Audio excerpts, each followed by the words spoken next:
ба номи худованди бахшанда ва меҳрубон. Салому алайкум дӯстони азиз, бародарон, ҳамватанони гиромӣ. Бо шумо ҳастам Шуҳрат Қудратов, ҳуқуқшиноси маркази ҳамоҳангсозӣ, ҳимоя ва мутобиқсозии муҳоҷирон. мисли ҳар вақта ман бо шумо дар мавзӯи муҳоҷират суҳбат хоҳам кард ва имрӯз ба якчанд саволое ки шумо дар зери видеои охиронам дар комментарие ки нависед интихоб кардем ва ба ин саволҳо ҷавоб хоҳам гуфт. дӯстони азиз, аз сабаб ки пага пахши мустақимро мегузаронем, барои ҳамин имрӯз видеои кӯтоҳкак мекунем ва якбора ба саволотон ҷавоб медиҳем ва пага мисли ҳар вақта пеш аз ба савол ҷавоб додан якчанд хабар аст, ки то ба маълумоти шумо мерасонем ин хабарҳоро. Мегузарем ба саволу ҷавоб. Пеш аз он ки ба саволу ҷавоб доданро оғоз намоям, аз ҳаматон хоҳиш мекунам ба канали ман обуна шавед ва лайкҳои худатонро гузоред. Ин видеоро ба дигар шабакаҳои иҷтимоӣ ки шумо аз онҳо истифода мебаред падилица кунед, то дигар бародарон тавонанд тамошо кунанд ва бинанд ин барномаро. Мегузарем ба саволу ҷавоб. дӯстони азиз, Али Аливич мепурсад: 3 моҳ пеш омадам РФ, патент гирифтам, якум чекро ФМС супоридам, дуюм моҳро супоридам ва сеюм моҳ то 4 моҳи ояндаро аз тариқи телефон супоридам. баъди 3 моҳа регистратсия накарданд, гуфтанд 2 моҳа чек дани базаба нест, патент аз кор баромадааст, чӣ кор кунам? дӯстам, нигоҳ кунед, агар шумо ҳама чекҳои патентатонро сари вақт супорда бошед, ба шумо тавсия метавонем ки ҳама чекҳотона чоп карда дар дастатон гирифта бо патентатон ба маркази муҳоҷират, яъне мигратсион центре ки аз куҷое ки патентатонро гирифтед, ҳамон ҷо рафта чекҳотона нишон диҳед. дар он ҷо санҷида мебинанд, агар ҳама пули ҳармоҳаи чекатон сари вақт гузашта бошад бе ягон дер кардану бехатогӣ, то патенти шуморо барқарор мекунад ва патенти шумо боз дубора фаъол мешавад. шумо метавонед омада дар асоси он ки патенти шумо барқарор шуд, метавонед регистратсияи нав кунед.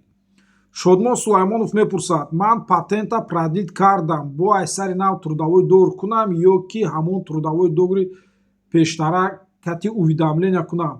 Шодмон, агар шумо то ҳозира дар ҳамон корхонае ки пеш кор мекардед ва бо ӯ трудовой договор карда будед, дар ҳамон ҷо кор карда истода бошед, шарт нест ки боз баъд аз патенти нав гирифтан бо корхона трудовой договори нав кунед. ҳамон трудовой договоре ки пештара буд, 1 сол пеш карда будед, ҳамон трудовой договорро гирифта рафта патенти наватонро уведомления мекунед. Чунки агар дар муддати 60 рӯз накунед баъд аз гирифтани патентатон бекор карда мешавад. барои ҳамин ҳатман рафта бо трудовой договори амалкунандаатон рафта уведомления кунед.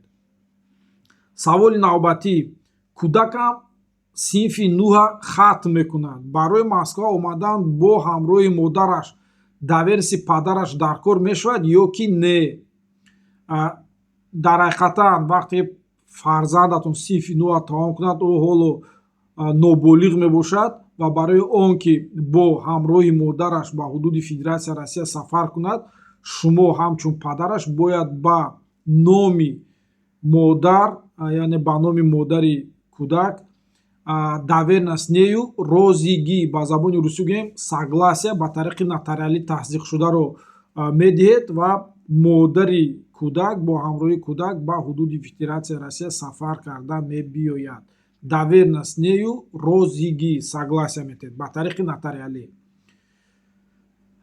тамошобин бо ники Любите менависад ки патент под Москва, неким Смоленскда кор ёфтам, ҳамуҷа рафтаниюм, чӣ хел кунам ки ягон проблема нашава? Мада 3 моҳ шуд патент гирифтанам. нигоҳ кунед дӯстам, бародар, шумо шаҳри Смоленск меравед. дар шаҳри Смоленск дар мадди аввал шуморо худатонро ба қайд мегузоред, яъне регистратсия мекунед ва баъд аз регистратсия кардан ҳуҷҷатотро барои гирифтани патенти вилояти Смоленск месупоред. то гирифтани патенти вилояти Смоленск шумо бояд пули патенти Москваро супоридан гиред.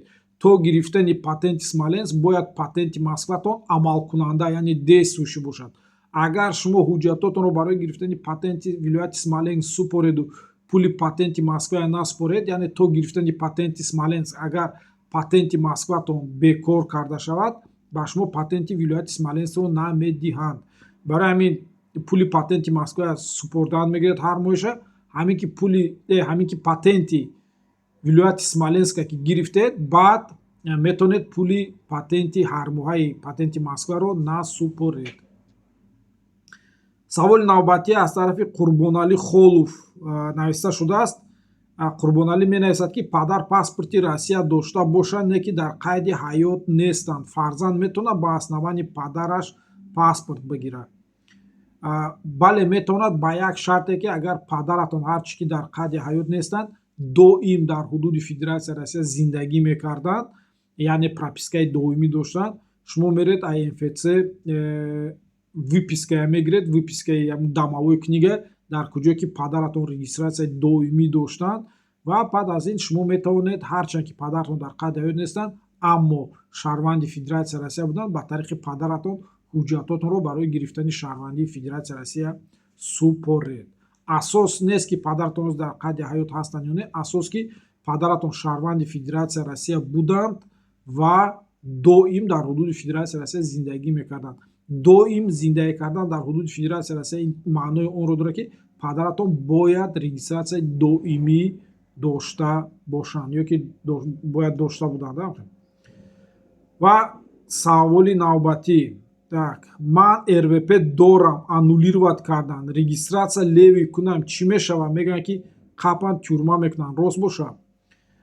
Ман намедонам инро кӣ ба шумо гуфтааст ки барои регистратсияи қалбакӣ тюрма мекунанд, не ки касе ки бошад ба шумо ин гапро рост гуфтааст. Дар ҳақиқатан агар шумо регистратсияи қалбакӣ кунед, нисбати агар муайян намоянд ки регистратсияи шумо қалбакӣ мебошад, нисбати шумо метавонанд парвандаи ҷиноятӣ дар асоси моддаи 347 кодекси 340 мувофиқи моддаи 340 кодекси ҷиноятии Федератсияи Россия барои истифода бурдани ҳуҷҷатҳои қалбакӣ нисбататон парвандаи ҷиноятӣ оғоз кунанд. Вобаста аз он ки чӣ ҳуҷҷатро шумо қалбакӣ кардед, дар куҷо истифода бурдед, чӣ қадар истифода бурдед, аз ҳамаи ин вобаста мебошад ки суд нисбати шумо чӣ қарор ё ки чӣ ҳукм мебарорад.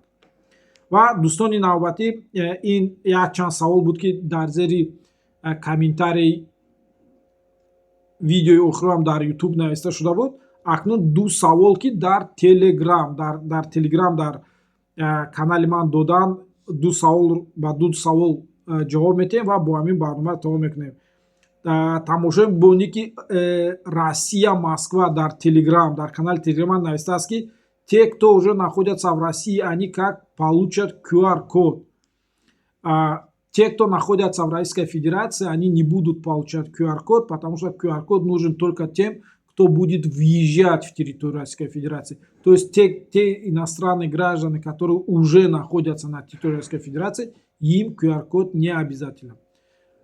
После 30 июня 2025 года, то есть через 15 дней, QR-код нужен будет только для тех иностранных граждан, которые являются гражданами тех стран, которые имеют с Россией безвизовый режим. Они должны иметь при въезде на территорию Российской Федерации QR-код. QR-код они должны получить за 72 часа до поездки в Российскую Федерацию.